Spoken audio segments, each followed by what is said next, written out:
All right, so we're going to continue on the tri-moto project, and I do understand that a lot of guys that look at my channel, they're interested in the Banshees and 450s and some of that that badass shit. But I like working on this stuff too. I have my own business working on off-road motorcycles, that kind of shit, off-road power sport stuff. But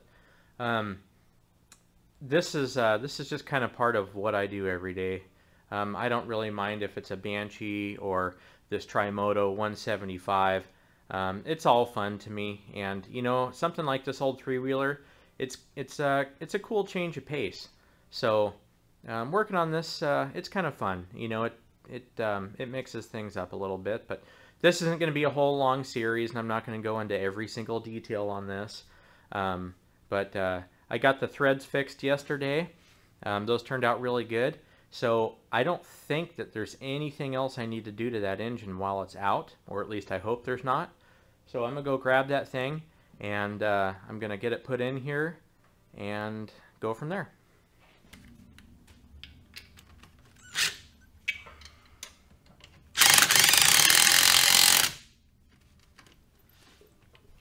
Okay, so the engine's bolted back in.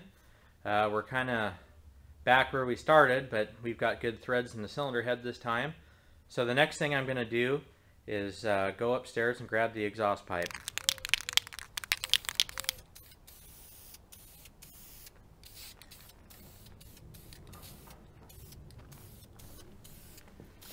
Okay, so onto the cables here. I'm gonna start working on this while the paint's drying on that pipe over there. This right here is a cable loop tool, and if you've seen these in the motorcycle shops and you weren't sure what they were for, they're for lubricating your cables here. And these things are awesome. You wouldn't believe how much less resistance you have in your cables when you get done using this stuff. This is the Cable Life brand. You could use almost anything you want as far as a lubricant goes, but like on my Banshees, the black one mostly because it's old. It's got 10-year-old cables on it. But when I lubricate that clutch cable, the Banshee's got a Barnett clutch in it, but when I lubricate that cable, I'm gonna no bullshit say it's probably twice as easy to pull in the clutch. It just takes away so much friction by lubricating them. So this is something I do when I work on almost everybody's stuff. It's real easy to use. I'll bring the camera in here. Alright, so all you do is you take this, and it's got one big side there and one small side, and the small side is there just big enough to fit around the cable.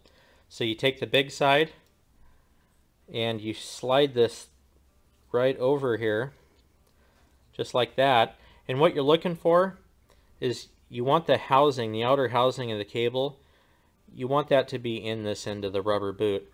And then you take these two screws here and you start tightening these down. I used to have another one of these that had a single screw, and I like that one a lot better, but I lost it somewhere, so kind of too bad. But you want to get the cable centered on this end right there. Tighten these down pretty evenly, and then right here is the hole, and you just take like I said, whatever lube you want, but you find a straw that fits the can, and this stuff sometimes it does leak out of the end here for this cable. I don't know why. The other one didn't do it as bad, but usually just by putting a rag or a paper towel it slows it down. But you spray this in here. There's going to be a little bit of resistance depending, but it's a little bit messy, but anyway, it'll force this this lubricant down in the cable.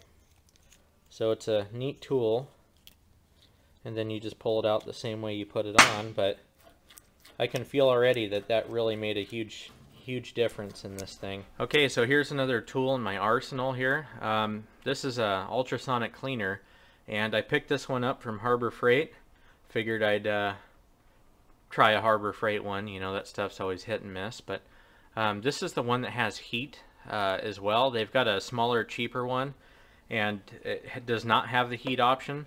So I don't think that would work as well, not having the heat. So anyway, what I use this for and what it does really good with is cleaning up old carburetors. So this is the carburetor here off the tri-moto, and you know, it's a little varnished up. It's pretty nasty. You can see that in there, and then I'll show it to you when it comes out. But there's the main body, and I'll show you the float bowl. So there's the float bowl, and we'll throw this stuff in here, and I usually run this thing for about 15-20 minutes, somewhere in there. Seems to take a few cycles, but yeah, we'll throw that in there like that, the lid on. That's all there is to it. Alright, I'm going to shut this thing, shut it off here, and we'll take a look.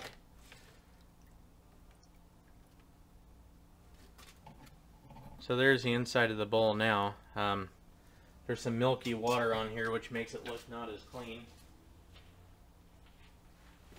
But here we go, once we get that out of there.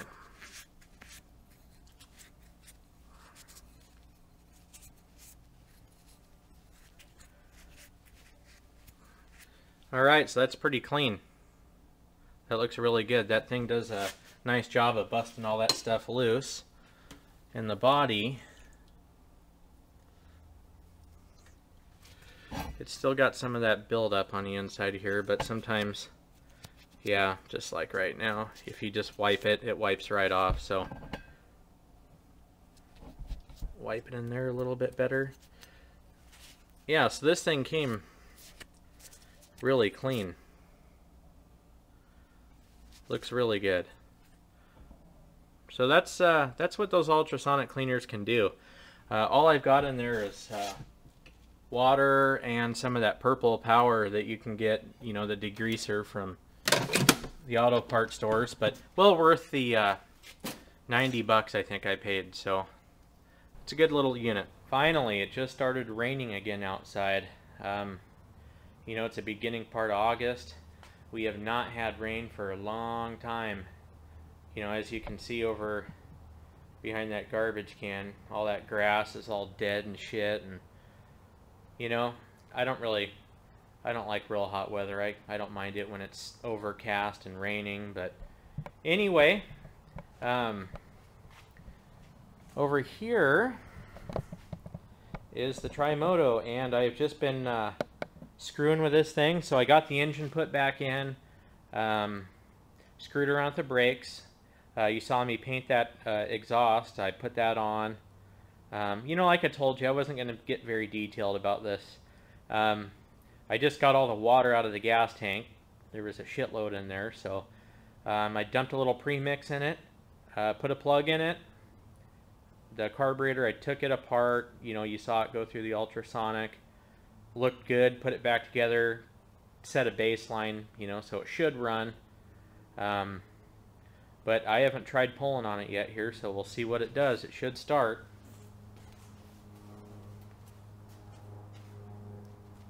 Turn the gas on. Might take a couple pulls.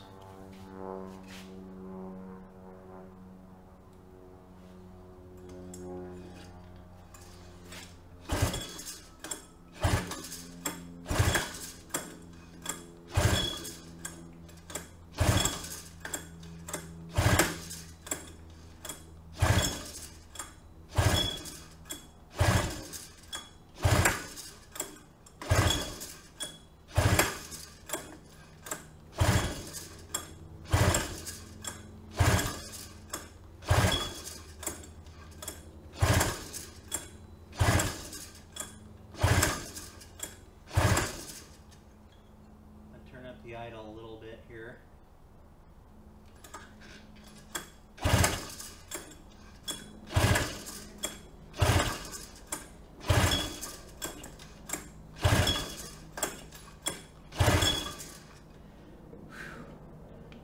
this bastard's not any fun.